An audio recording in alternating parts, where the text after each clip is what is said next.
I never showed anyone my coin collection. Not even my own son knew the full extent of what I kept in the basement safe. 42 years of careful acquisition, inheritance from my father, and more hours than I could count, studying, grading, and preserving each piece. To most people, they were just old coins. To me, they represented every sacrifice, every overtime shift at the post office, every vacation I didn't take. They were my legacy, my retirement security, and the last tangible connection to my father, who started the collection in 1952. My name is Robert Mitchell. I'm 64 years old, and I spent my entire adult life delivering mail in Columbus, Ohio. Not glamorous work, but honest. I raised my son alone after my wife Margaret passed from cancer when he was 12. Those were hard years. The coin collection stayed locked away, untouched, except for my monthly inventory checks. I could have sold pieces to make life easier, but that wasn't the point. The point was discipline, patience, building something that would last. My son David understood this, even if he never saw the full collection. He knew the basement was my space, my workshop. He respected that boundary without question, the same way he respected when I told him we couldn't afford certain things growing up. He learned the value of work, of earning what you have. He's 38 now, married, with 2 kids of his own. He became a civil engineer. I was proud of him, still am. But then my sister Ellen called last March. "Bobby," she said, and I could hear the exhaustion in her voice. "I need to ask you something, and I need you to really think about it before you say no." Ellen was my younger sister, 61, living in Cleveland. We weren't close, exactly, but we stayed in touch. Holiday calls, birthday cards, that sort of thing. Her son, my nephew Kevin, had always been troubled isn't the right word. Unfocused, maybe. He drifted through community college, worked a series of retail jobs, and according to Ellen, had recently broken up with a long-term girlfriend and lost his apartment. "Kevin needs a place to stay," she said. "Just temporarily. 3 months, maybe 4. He's got a job interview lined up in Columbus, and if he gets it, he'll be able to afford his own place." I wouldn't ask, but Bobby, he's sleeping on my couch, and I can't.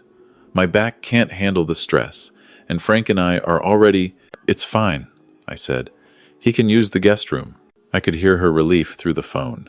"Thank you. Thank you so much. He's a good kid, Bobby.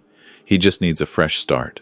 Kevin arrived on a rainy Thursday afternoon in late March, driving a beat-up Honda Civic packed with garbage bags full of clothes and a futon mattress strapped to the roof. He was 26, tall and thin like his mother, with a scraggly beard that made him look younger than he was. When he shook my hand, his grip was weak. "Thanks for this, Uncle Rob," he said, not quite meeting my eyes. "I really appreciate it. It's just temporary, I promise. The guest room's upstairs," I told him. "Second door on the right, bathrooms across the hall. I keep regular hours up at 6, asleep by 10. House rules are simple. Clean up after yourself, no guests without asking, and the basement is off limits. That's my workshop. Understood?" "Yeah, of course. No problem." He seemed genuine enough, polite, even. Maybe Ellen was right. Maybe he just needed a stable place to get his feet under him. The first 2 weeks were fine. Kevin spent most of his time in his room or out job hunting, or so he said. He was quiet, kept to himself, did his own dishes. I'd hear him on the phone sometimes, talking to what sounded like old friends, making plans to grab a beer or watch a game. Normal stuff for a guy his age. I began to think this arrangement might actually work out. Then Amber showed up. It was a Saturday afternoon in early April. I was in the garage organizing my tools when I heard voices in the driveway. Kevin was there, talking to a young woman I'd never seen before. She was short, maybe 5 to 3, with bleached blonde hair and dark roots, wearing ripped jeans and an oversized sweatshirt despite the warm weather. She carried a large purse and had her phone in her hand, scrolling through it while Kevin talked. "Uncle Rob," Kevin called out when he saw me.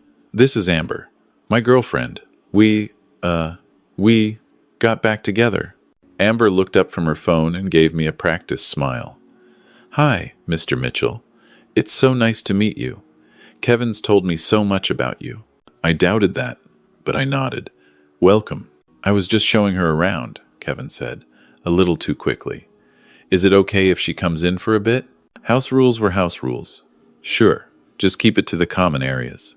What else could I say? He was 26, not 16. As long as they respected my space, it wasn't my business. But something about Amber bothered me from the start. Maybe it was the way her eyes moved around the house when she thought I wasn't looking, cataloging everything. Maybe it was how she asked questions that seemed casual but weren't. "Wow, this is a nice place," she said, standing in the living room. "Have you lived here long?" 36 years, I said. "Must be worth a lot now, with the housing market and everything." I didn't respond to that. "Kevin mentioned you worked for the post office? That must have been interesting." It was a job. "Do you have any hobbies? Like, what do you do for fun?" The question struck me as odd. Not the question itself, but the way she asked it, with a little too much interest. Like she was fishing for something. "I keep to myself mostly," I said. "Read, watch baseball, work on projects in the basement." Her eyes flickered toward the basement door. "Projects? Like woodworking or something?" "Or something." Kevin jumped in. "Uncle Rob's really into his privacy, babe. He's got his own space down there. It's cool. We respect that. Right?" "Oh, totally," Amber said. But I caught the way she looked at that door for just a second longer than necessary. They went up to Kevin's room after that. I told myself I was being paranoid. The girl was probably just making conversation, trying to be polite. But I couldn't shake the feeling that she'd been interviewing me, trying to understand what kind of person I was and what I might have worth taking. Over the next few weeks, Amber became a constant presence. She was there almost every day, sometimes sleeping over despite my rule about guests. When I brought it up to Kevin, he apologized and said it wouldn't happen again, but it did. 3 nights that week alone. I started noticing small things. My mail would be moved slightly on the hall table when I came home from errands. Not going through it, exactly, just repositioned, like someone had picked it up and set it back down. Once, I found the basement door unlocked when I was certain I'd locked it that morning. When I asked Kevin about it, he said he'd seen Amber trying to go down there by accident, looking for the bathroom. I stopped her. "Don't worry," he said. "Told her that's your space. She just got confused about which door was which." But there were only 3 doors on that floor. The basement, the bathroom, and a coat closet. Nobody gets that confused. I should have confronted them then. Should have asked Amber to leave and set harder boundaries. But Kevin was family, and Ellen had asked me to help him, and I didn't want to create drama over what might be nothing. Maybe I was just a paranoid old man, too used to living alone, too protective of my things. Then came the conversation that changed everything. It was a Tuesday evening in late April. I was in the kitchen making dinner when I heard Kevin and Amber talking in the living room. They didn't know I could hear them through the pass-through window. "Just seems weird that he's so secretive about it," Amber was saying. "Like, what could he possibly have down there that's such a big deal?" "I don't know," Kevin said. "Some kind of collection, I think. Mom mentioned once that Grandpa collected something and left it to Uncle Rob, but she didn't know what. Stamps, maybe? Post office worker stamp collection would make sense. Could be worth checking out." "Kevin, I'm just saying, the guy lives alone in a paid-off house, worked the same job for 40 years, never travels, drives a 10-year-old Camry. That money went somewhere. You think it's, like, cash?" "I think it's something. And I think if we're smart about it, there's no reason we couldn't." I cleared my throat loudly and walked into the living room with a plate in each hand.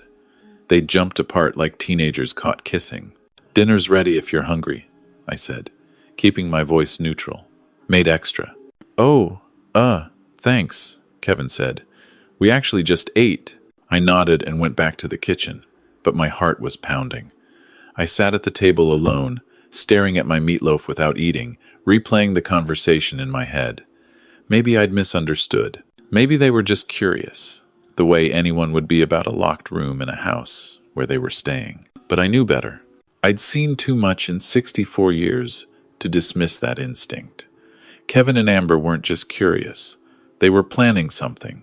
That night, after they'd gone upstairs and the house was quiet, I went down to the basement.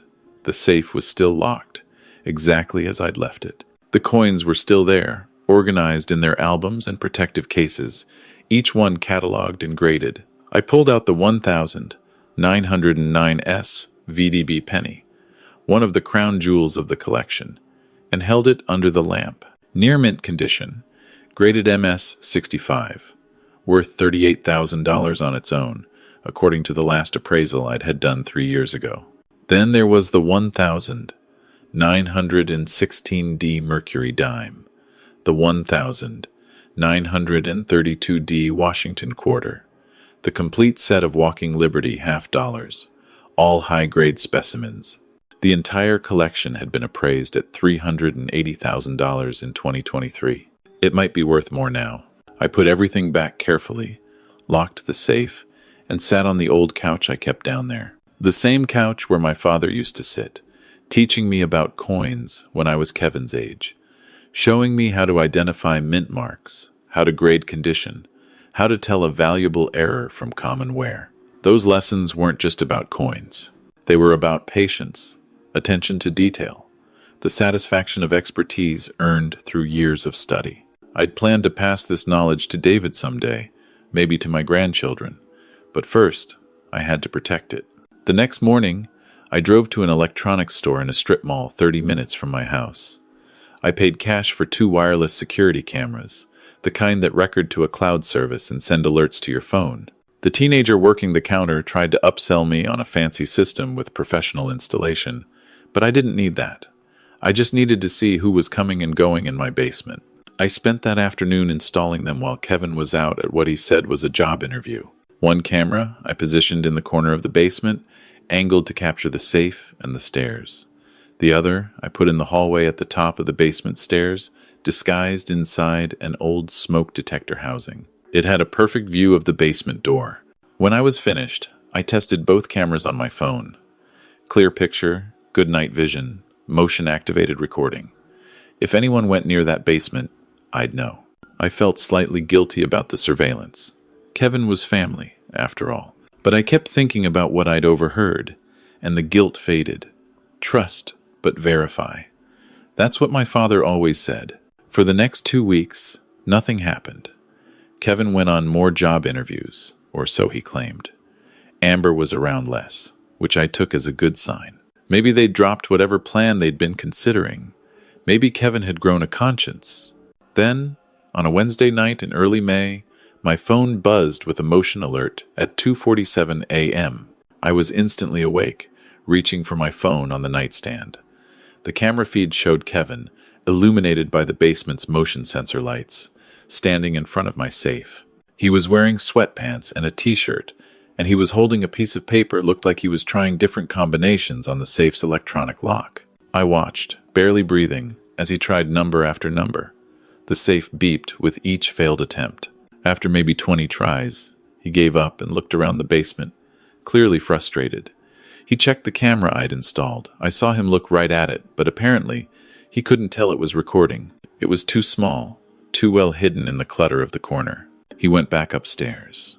I heard his footsteps in the hallway, the click of his door closing. I lay there in the dark, processing what I'd just witnessed. My nephew, my sister's son, trying to break into my safe at 3 a.m. I should have gone down there right then, should have confronted him, but I didn't, because I needed to know more.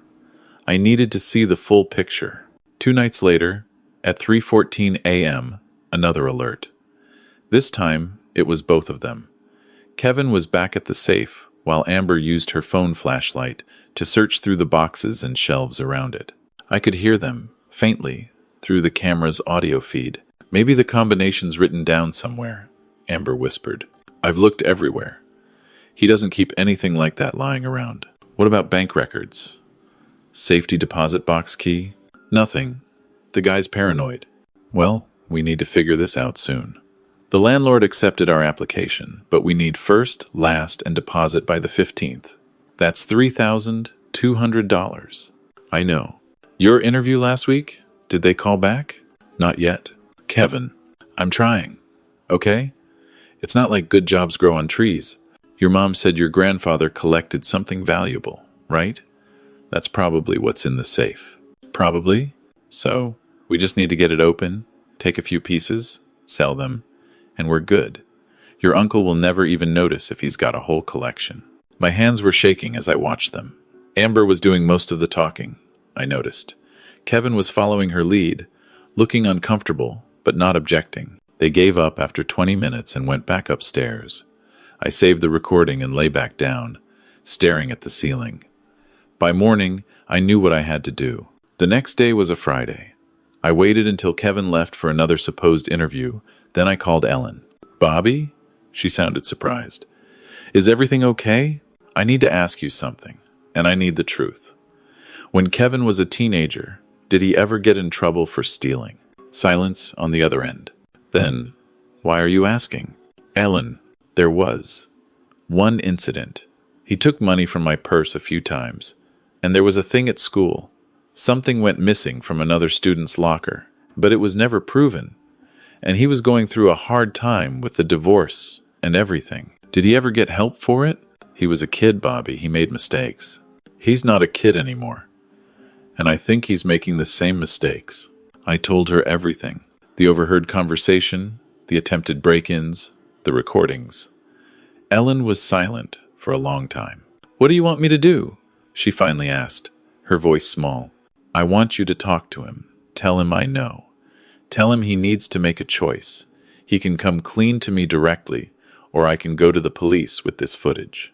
Because attempted burglary is still burglary, Ellen, even when it's family. Bobby, please don't. He's got 24 hours.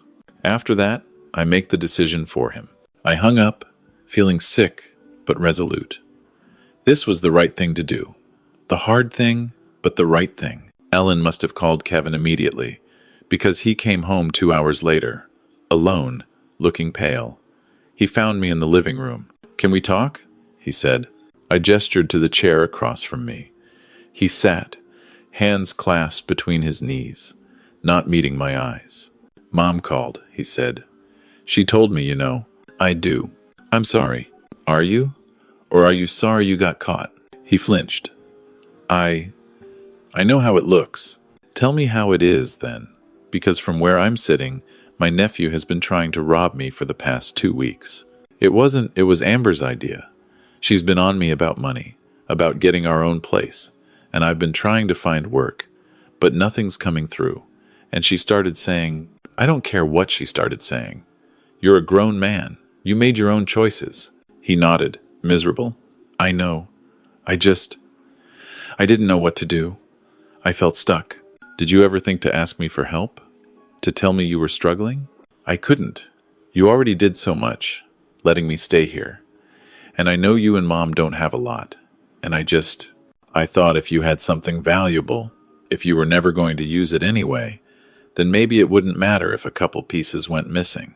"It would matter," I said quietly. "Not because of the money, Kevin. Because of what they represent. My father started that collection in 1952. He worked 2 jobs to afford it. When he passed, he left it to me. Not to sell, not to use as a cushion, to preserve, to pass on. That collection is family history. And you were going to steal it so your girlfriend could get a nicer apartment." The words hung there. Kevin put his head in his hands. "What's in the safe?" he asked after a moment. "Coins. Rare coins. The collection's worth about $380,000. He looked up, shocked. "That much?" "That much. And every single piece is cataloged, photographed, and documented. If even one went missing, I'd know immediately. And so would the insurance company. I never would have gone through with it," he said. But his voice lacked conviction. "You tried to break into my safe twice. That's going through with it. But I didn't succeed. I didn't actually take anything. Only because you couldn't get the safe open." He had no response to that. "Here's what's going to happen," I said. "You're going to break up with Amber. Today. I don't care how you do it. But she's not welcome in this house anymore. And you're not going to see her again." "Uncle Rob, I'm not finished. You're also going to stay here, at least for another month, and you're going to help me understand how you got to this point. Because, Kevin, this isn't just about the coins. This is about you thinking it's okay to take what isn't yours when life gets hard. That's not how you were raised. That's not who you're supposed to be. I know. Do you? Because I think Amber saw a guy who was lost, and she took advantage of that. But that doesn't absolve you. You still made the choice to go along with it. Tears were running down his face now. I'm so sorry. I really am. I just wanted to make her happy. And I don't know what I thought. You thought there was an easy solution to your problems. There never is. Your mother asked me to help you get back on your feet. That's what I'm going to do. But the first step is you taking responsibility for what you've done. He nodded, wiping his eyes. What do you want me to do? What I wanted was complicated. I wanted to be angry, to throw him out, to cut him off completely. But he was still Ellen's son. He was still family. And more than that, I remembered being 26, making my own stupid mistakes. Having my father sit me down and tell me hard truths I didn't want to hear. I want you to start over, I said. Real start. No more lies, no more shortcuts. You're going to get a job. Any job. Even if it's retail or fast food. You're going to save money. You're going to learn to stand on your own 2 feet without taking from other people. Okay. And tomorrow, you're going to come down to the basement with me. I'm going to show you the collection. I'm going to explain what each piece means, why it matters, why your grandfather spent his life building it. You need to understand what you almost threw away. He looked surprised. You'd show me, after what I did? Your family. And family doesn't give up on each other, even when they screw up. But that trust has to be earned back. Understood? Yes, thank you. I'll do better, I promise. We'll see. He broke up with Amber that night. I heard him on the phone, his voice shaking as he told her it was over. She didn't take it well. There was yelling, accusations, threats about all the time she'd wasted on him. When he came back downstairs, he looked exhausted but relieved. It's done, he said. How do you feel? Like I can breathe for the first time in months. The next morning, a Saturday, I took Kevin down to the basement. I unlocked the safe and started pulling out albums, showing him each coin, explaining the history and the grading. The 1,909 SVDB penny, one of only 484,000 minted. The 1,916D Mercury dime, key date to the series. The 1,932D quarter, the first year of the Washington design. Kevin listened, really listened, asking questions, handling the coins carefully when I let him. I could see him beginning to understand not just the monetary value, but the story behind each piece, the hours of research, the patience, the connection to his grandfather. Grandpa did all this? He asked, looking at the albums spread across the table. He started it. I continued it. And someday, I'd planned to pass it to your cousin David.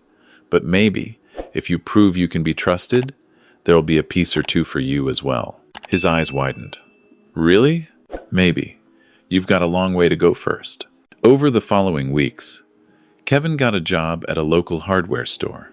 It wasn't glamorous, and the pay wasn't great, but it was honest work. He started getting up early, coming home tired but satisfied.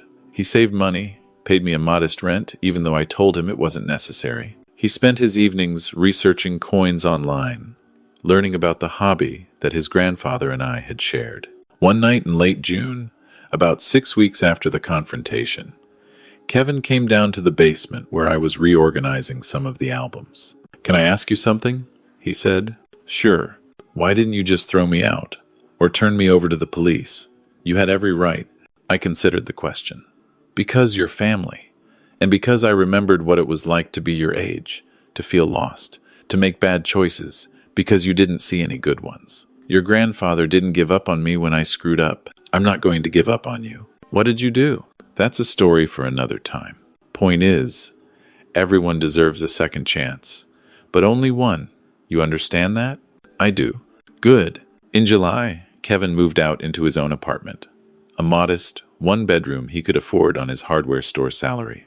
Before he left, I gave him something.